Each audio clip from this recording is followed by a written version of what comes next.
$100,000. And the choicest piece of land you'd ever want. What do I have to do? Kill somebody? Just give me what I want. I want you to kill the Da Vinci family.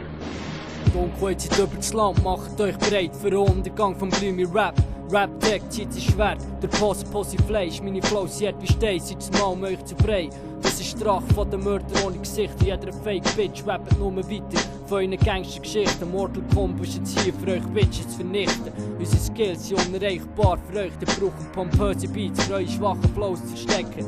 Meine Rhymes sind Giftgas, wenn ich sie späue, verrecken dir. Rap sieht der Retter in mir, also flieh, das ist besser für dich. Yeah, Big Bang, Schweizer Rap-Bosses, teuflische Hände. Aus dem Untergrund ergreifen das Mick, Mörder-Slang, lyrisches Gift, wo der Gelungen pumpt. Ich bin nicht Fan von schwul im Schweizer Rap, mein Style ist Wu-Tang. Begreifst Moschi, wahrer Rap-Shit, nicht der Mist von Koti, nicht der Radio-Hits von Blick. Kein Kommerz-Stress-Shit, keine Wannabe-Stars und keine Fake-Bitches. Wir rappen, weil wir's können, wir sagen, was wir wollen. Keine Show, keine Heuchlerei, uns ist gleich, was ihr wollt und was ihr denkt über uns. Wir sind Teufel, unser Shit ist Teufels Zeug, wir werden Kass zurecht. Feind Nummer 1, wollen möchten gerne MCs. Schiessen gleich, weil wir schiessen auf euch. Wir wollen keine Fans und keine Freunde hier. Wir wollen Beats, Blut und Magie.